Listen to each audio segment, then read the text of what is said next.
Et bonjour, aujourd'hui petite vidéo sur l'avancement du labyrinthe. Donc le labyrinthe il est sorti il y a quelques mois déjà.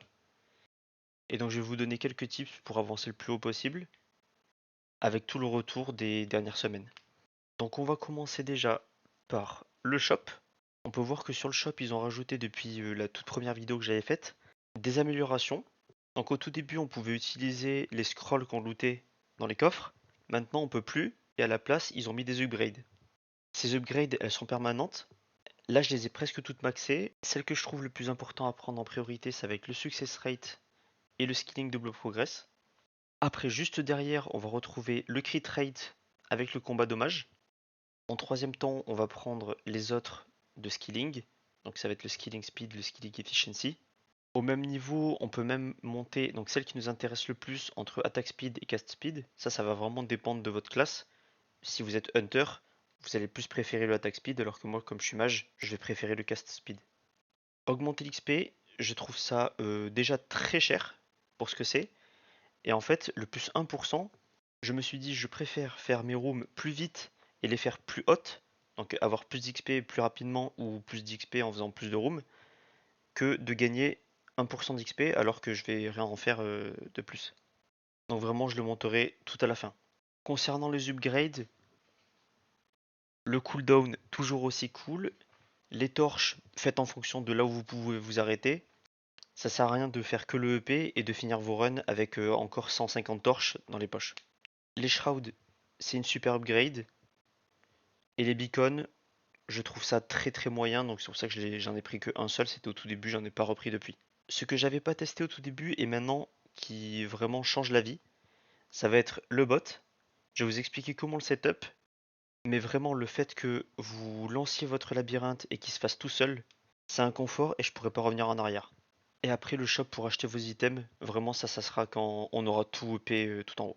Donc je vais lancer mon labyrinthe et comme ça je vais pouvoir vous montrer en temps réel l'automatisation.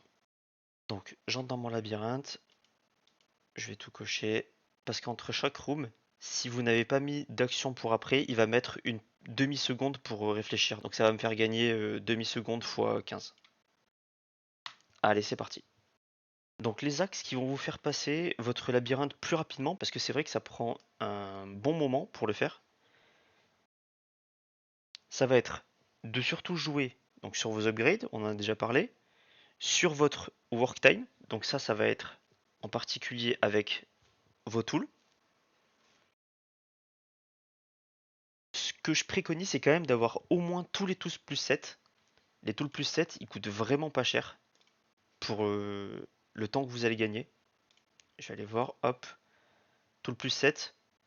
Avec 160 millions, vous pouvez vous acheter les 10. 160 millions, on va dire que c'est 3 à 4 jours de farm. Ces 3 ou 4 jours de farm, vous allez les regagner derrière. Investir dans vos outils, ça sera jamais à perte. Deuxième point, donc ça va être d'augmenter votre work power. Là, vous allez pouvoir jouer sur votre work power. Ça va être sur vos houses.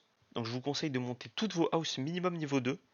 Le tarif pour les monter niveau 2, je crois que c'est à peu près 4 millions pour passer de 0 à 2.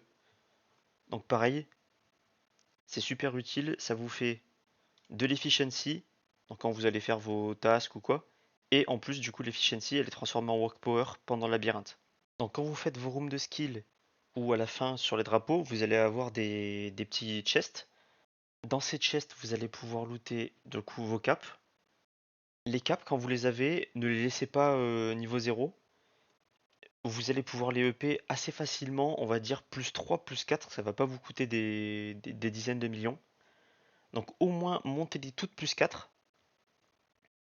Et après, dès que vous avez de l'argent, vous pouvez les étoiler, mais même moi, je crois que je les ai pas toutes étoilées. Et donc pareil, les caps, ça va vous donner de la speed pour avoir plus de ticks. Ok, donc maintenant j'ai un peu avancé. Je vais pouvoir vous montrer comment j'ai paramétré mon automatisation. Donc en premier lieu, j'ai utilisé un script qui calcule les probabilités de chance de réussite du labyrinthe. Donc je le mettrai en description, si vous ne l'avez pas déjà. Et donc moi, j'ai acheté du coup 9 sur 15 sur le robot. Donc c'est-à-dire que je vais pouvoir aller jusqu'au niveau 9 maximum. C'est un niveau par amélioration du robot. Si vous voulez récupérer mon paramétrage. Donc Rush for Exit, j'ai mis Disable. Je lui ai bloqué l'accès sur l'utilisation des shrouds Parce que imaginons je suis, je sais pas moi, floor 10 et je suis bloqué. En fait, je préfère moi de mon côté utiliser un beacon pour pouvoir utiliser mon shroud au meilleur endroit que le laisser faire sa ligne droite pour aller chez drapeau. Parce qu'autant il va me dropper, je sais pas moi, 3 shrouds, alors que sur le meilleur endroit j'aurais pu en utiliser qu'un seul. Donc sur ce côté-là, je le bloque. Ces deux lignes, je les ai pas touchées. Max attempt, je l'avais mis à 99. Vous pouvez laisser à 99 ou 10, enfin vous faites comme vous voulez. Et ça, j'ai pas touché. Donc ce qui est bien, c'est qu'avec le script, vous allez pouvoir calculer le pourcentage de win rate qui vous semble être OK à faire.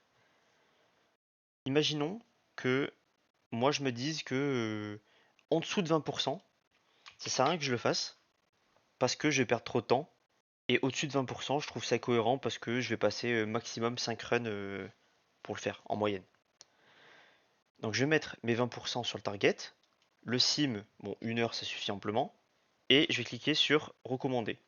Il va faire le calcul et il va me donner quel est le niveau recommandé chacune des rooms différentes.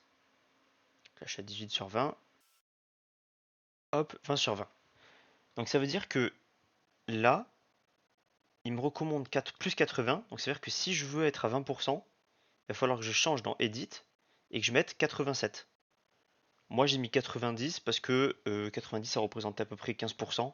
Moi j'ai mis ma limite à peu près 15%.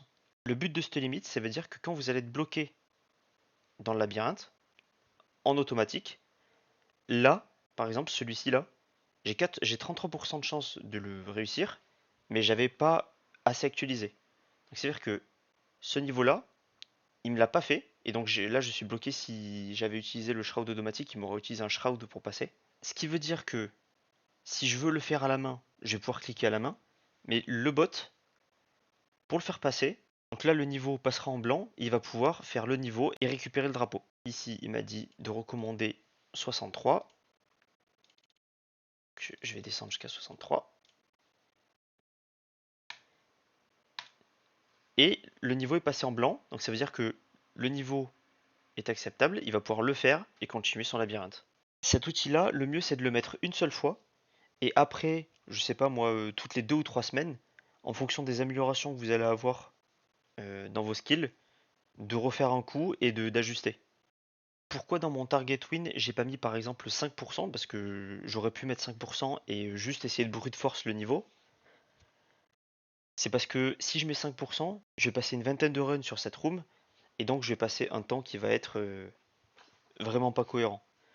Mon but, là vu que j'ai bientôt fini toutes les améliorations, c'est de passer, allez on va dire 3 voire 4 heures max sur mon labyrinthe pour après pouvoir repartir dans mes endroits où je pex. Pour vos améliorations, en fait, moi ce que j'ai fait, c'est que donc tous les scrolls que j'utilise pas, donc ça veut dire gourmet, les speed que j'ai plus là, les attack speed que j'utilise pas parce que du coup je suis mage, les rare find, les efficiency, en fait tous ces trucs là, tous les trucs que j'ai pas en fait ici là, je vais dans mon alchimie et je les décompose. Donc on va faire scroll. Donc là par exemple les processing, je mets un catalyst pour avoir un petit peu plus de chance de choper les tokens. Et cette méthode-là, ça donne une quantité qui est non négligeable de tokens. Donc ça veut dire plus de tokens égale plus d'amélioration, plus de tokens, parce que du coup je vais aller plus loin, plus vite dans mes futurs labyrinthes. Donc en fait, vous n'êtes pas obligé de le faire, mais moi je trouve que décomposer les scrolls, ça snowball vraiment pas mal dans le labyrinthe. Je pense que c'était un peu tout. Le principal, c'est vraiment pour le labyrinthe, vérifiez bien que vous avez fait tous vos achievements. Donc au moins les principaux, c'est-à-dire les 3 premiers et le Elite, si vous pouvez le faire. Et vraiment EP vos house, parce que les house ça donne quand même pas mal de buffs pour un coût qui est vraiment très très réduit dans le labyrinthe. Je vous souhaite une bonne journée, un bon labyrinthe et tchuss, à la prochaine.